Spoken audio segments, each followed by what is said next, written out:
Alrighty mga kaunggoy, so nandito po tayo ngayon sa Vikings. Vikings. Nakalimutan ko yung mic. Ayun, we'll just work with what we have right now, no? So meron tayo ngayon mga, ano tawag yung juice? Drinks? Beverages sa, sa Vikings. Eh alam niyo naman ako, mahilig ako sa drinks, no? Kahit anong drinks. Alcoholic, drinks. Kasi dalawa yan eh. Meron yung alcoholic at meron yung drinks, no? Yun. So ito yung tawag dito, drinks, no? So nakalimutan ko kung ano yung mga flavors nila. Nakalimutan ko actually. Basta ang alam ko wheatgrass. Fuck. Sour soup. Ito, cucumber. Mango. Strawberry and mango. No? Ito, ano itong dalawang to? Peach. Eri, isa. Yellow, I don't know. May sinabi ka may kiwi? Wala na yun. Ako basta yung kiwi, okay. See, wheatgrass is measured. Okay, so unahin natin si wheatgrass, no? Cheers! Cheers, motherfucker. What the fuck is that? Sarap ba? Kung ang hinahanap nyo yung matamis or may lasa, hindi ko i-recommend to, pero kung gusto nyo ng pang-refreshing lang, medyo refreshing siya actually. Tsaka nakagaan ng pakiramdam. Parang kang uminom ng tea. Tea na walang asukal. Technically, lahat naman sila tea. Lahat ba? Majority sila sa kanila tea kasi may twinings na nakalagay eh. Yun ba yung ibig sabihin nun? Twinnie? Tea? Tea yun? Tea, it's a brand of tea. Okay, so wheatgrass 3 out of 10. Sour soup? Basta sour something. Sour something. Basta na-videoan ko naman. Oo. Wala rin amoy.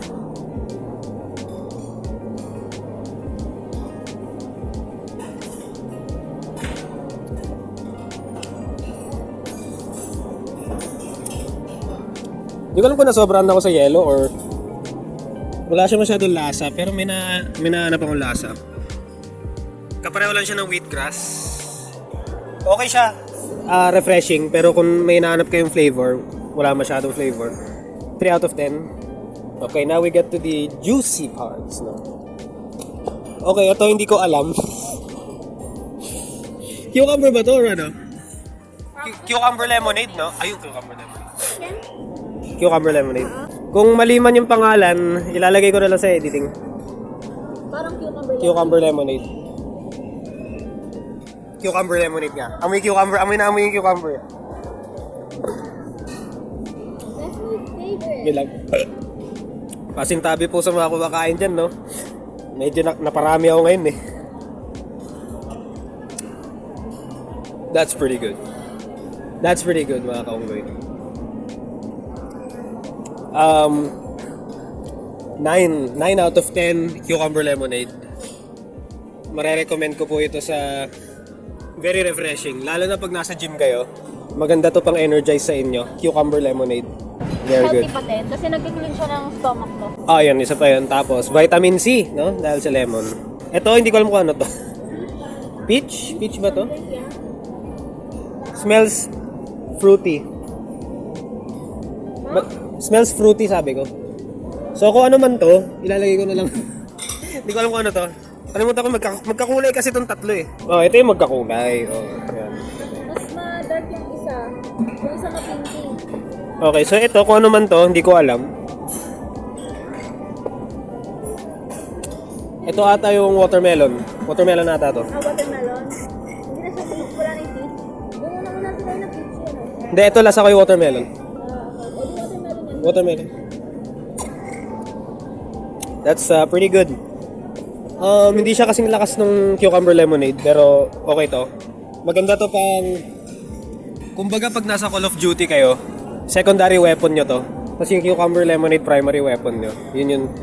Nakaka-hydrate ang watermelon. Yeah, maganda to pag uhaw kayo or nagja-jogging kayo. Actually, maganda nga watermelon after workout eh. Ayun, so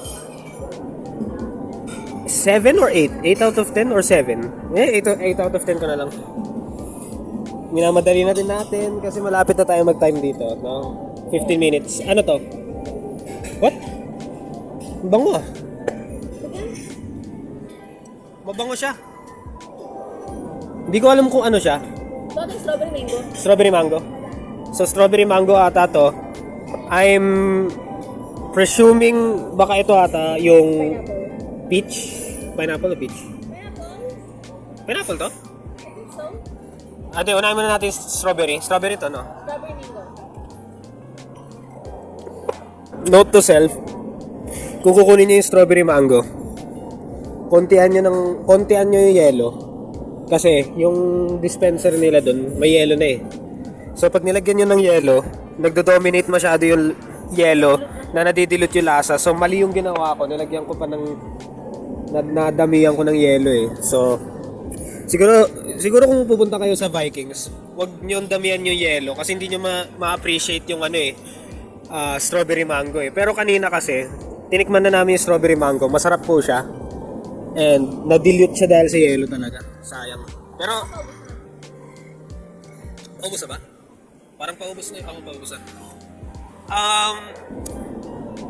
9 out of 10 to. Kung yung kanina, yung wala kang yelo. Okay, last but not the least, ano to? I don't know. Wala siyang amoy. What the ano to?